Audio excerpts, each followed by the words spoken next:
So I did another poll recently, between doing another IMDB Bottom 100 or breaking out the random movie generator from my little watched Halloween episode and set it only for what's on Tubi. I will make that an actual thing on my channel someday.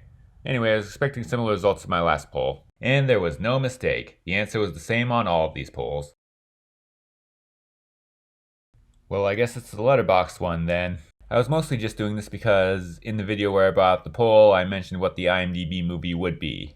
And this new poll was to see if people were actually into that instead of Tubi. And surprise, one person was...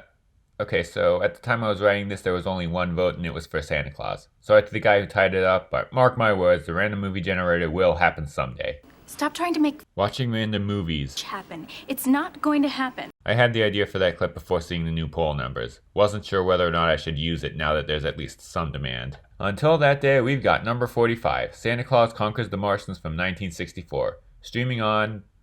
Okay then. In fact, Tubi likes that movie so much, it has it twice. Yeah, there's two different versions of the same movie, they just have different posters and different runtimes. I'm not sure what the difference between the two are. Obviously one of them's shorter, but I don't know why there are two different versions here. But I don't want to watch both of them just to see what the difference is, or possibly still not even see much of a difference. Either way, the list says the movie's 1 hour and 21 minutes, so I'm guessing that's the version that they're listing here. Gotta go with the longer one now. Okay, actually I lied to you all. Tubi doesn't actually have two versions of this movie. It has 6. Yes, but those other ones are clearly marked with what they are. We have the two indistinguishable versions, then the Mystery Science Theater 3000 version, the Riff Tracks version, the Cinematic Titanic. For those of you who don't know, those last two are something that the people behind Mystery Science Theater made that's pretty much the exact same thing from what I've seen. And the Elvira's Movie Macabre version. Isn't Elvira supposed to be like a horror movie host or something? I haven't watched much from her and I'm not 100% sure what she does in the show, but this is pretty much the opposite of a macabre movie. But I have seen Mystery Science Theater 3000, and I've seen their popular episode on this. So technically this could be the second time I've seen this movie, but probably not. Maybe the shorter version is just what they used for that episode, because I've heard that they usually cut out some stuff to fit the episode length. Then that version could have been made as some sort of special edition with none of the filler. Maybe this version could have also been remastered because the full version that I watched looked like absolute crap. It was grainy as hell and, oh yeah, the picture was fucking square, as in what they used to do so that videos could fit on old TVs. But you're not here to listen to me talk about video quality. Let's get into this movie. It was a brainchild of producer Paul L. Jacobson, who worked in video production but wanted to make a feature-length movie. He thought of this one because he believed, quote, except for the Disneys, there is very little in-film houses that children recognize as their own. So he made this through his own production company, Jailer Productions. He hired Glenville Meredith to write the script, Nicholas Webster to direct, and a cast of Broadway actors to star. Wikipedia says that this was made in 2 weeks, while IMDb says that it was made in only 4 days. I believe Wikipedia more. Either way, it was made on a low budget, but Jacobson bragged that they were able to get a lot of production value from it. Here are some of the incredible things you'll actually see as Santa Claus conquers the Martians. You'll hardly believe your eyes as a giant Martian robot captures Billy and Betty. He was able to sell the distribution rights to Joseph E. Levine. That distributor has claimed that he'd made 15 family movies in 18 months, which he doesn't want anybody to know because nobody sees them and he gets the money from putting them on TV. If you didn't want anybody to know that information, maybe you shouldn't have said that in an interview. Either way, the movie's critical reception at the time may or may not have been somewhat positive. But if it ever was, it did not hold up. But on to its rise to cult stardom. It's often attributed to its appearance on Mystery Science Theater 3000 in 1991, but before that, it appeared on the short-lived Cannes Film Festival in 1986. And since it was in the public domain, though given my luck this video would still get a bullshit copyright claim, it was given many home releases. I mean, there were some tributes that came out so soon after Mystery Science Theater, I think it might have already had some kind of fan base before. Only 1 year later, the punk rock band Sloppy Seconds recorded a cover of the movie's theme song. And its first stage adaptation came only 1 year after that. Either way, Mystery Science Theater probably made it bigger. It was probably still way more obscure than Mac and Me at the time. So, what is this movie? Well, if you want to see a movie about Santa Claus conquering the Martians, prepare to be disappointed. I don't think anybody would call what Santa does conquering anything. That would be an interesting movie. Violent Night meets Independence Day, but it's a B movie from 1964. But sadly, that's not what we have here. What happens instead is that there is a Martian colony with a rigid dystopian structure, but the people are worried that their children are growing disillusioned, so they decide to make society more free. And that includes kidnapping Santa Claus and seeing what he can do for them, and also kidnapping 2 random children to help them find him. But they do mostly get along with the exception of a few bad guy Martians, and there's no real fights or anything. The title lied to us all. Anyway, it opens with an original Christmas song playing over the opening credits called Hooray for Santa Claus. SANTACLAUS.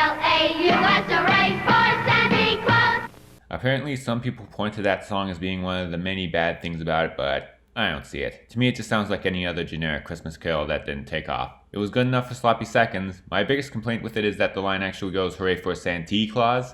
At one point near the end, they start spelling out Santa Claus with an A and then immediately call him Santa Claus with a Y in the next line. At least be consistent. Yes, this is the most horrible thing in the entire movie. Boy, I really hope somebody got fired for that blunder. But even without that song, these credits give us our first taste of just how incompetent this movie is. Costume designer? Costume? Yep, they couldn't even get the opening credits right. I admit, I didn't notice this while watching. I forgot most of the jokes in the Mystery Science Theater episode, and somehow that included them pointing this out, but it's still unbelievable that nobody behind the scenes noticed. It must really suck to be the costume designer for this movie. You made the best alien suits that 52 cents can get you, and in the end, they can't even credit you right. But obviously, it gets worse once the movie actually starts. The acting is subpar, the writing sucks too, but what really shines through is the budget. Everything here looks cheap as shit. Santa's workshop isn't as convincing as it should be, but it looks like Oscar material compared to what's to come when the Martians come into play. These effects are as bad as they come, even by 60s B-movie standards. The Mars sets may as well be cardboard. For the alien costumes, they got some green jumpsuits, painted everybody's face green, and gave them great gazoo helmets. According to IMDB, the tubes on their heads are taken from a natural gas line. And their antennas... What are those funny things sticking out of your head? Those are our antenna. Are you a television set? Not a bad question. Shit, now the movie's riffing itself. Stupid question. Their freeze-ray guns are actually air guns that have been painted, and when they actually fire them, it sounds a lot like air guns going off. Quiet, you. But Why did you have to do that to my helper? It's harmless. It'll wear off in a short while. It's just a whammo air blaster. There's a robot that's obviously just a suit made up of cardboard boxes.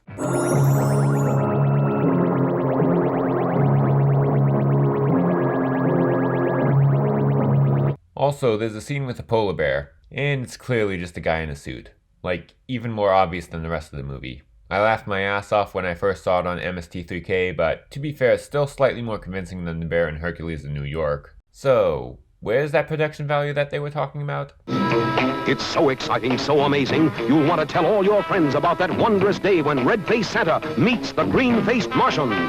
However, this does have one milestone in Christmas film history that doesn't revolve around being so bad it's good. It marks the first documented on-screen portrayal of Mrs. Claus. She doesn't go to Mars or anything, she's just there at the opening scene and doesn't really do much. Then when Santa's being kidnapped, she shows up and starts yelling at him for some reason. Then she gets shot with the air gun, and Santa says, You know, my dear, I can't recall a time when you were so silent for so long. Yes, baby boomers actually did grow up with this type of humor. Just remember, 50 years from now, children will probably think SpongeBob memes are cringe too. So this is pretty much the definition of a zero-star movie. I can't really think of any redeeming values it has from a technical standpoint. The closest it has to a redeeming value I could think of from a writing standpoint is that it's not as bad as the production value. The script isn't completely terrible, but at the same time, there isn't even a hint of imagination in there. But of course, its flaws are why it gained that cult following. The only other movie I gave 0 stars to on this channel was Mac and Me. Santa Claus Conquers the Martians is a worse made movie, but it's still the one I enjoyed more, although Mac and Me had its fun moments. And though they both technically rank lower on the rank list, I still like them more than some movies that ranked higher, both in terms of entertainment value and even just respect for it. Yeah, I still respect this a lot more than Stan Helsing. Once again, this has become a cult film. It has inspired no less than 3 stage adaptations, a graphic novel adaptation, a self-aware novelization, and at least one cover of Hooray for Santa Claus. There was a planned remake from producer David Zucker, the mind behind some of the most well-known parody films of the 80s and 90s, and starring Jim Carrey as one of the main Martian characters. It was set for release in 2002, but stayed in development hell and was never made. There was also another planned remake from director Cynthia Webster, daughter of the director of the original. Not much is known about this. Even Wikipedia admits this information was just from an IMDB page. Either way, it was expected to come out in 2021, but it's 2024 now and still no movie. Meanwhile, the original is still a somewhat entertaining, terrible cult classic. It's not as funny as something like The Room, but it's still a nice visit to a world of obvious fakeness. It has its place as one of the most bizarre Christmas movie concepts ever, though probably still not as bizarre as the title promises.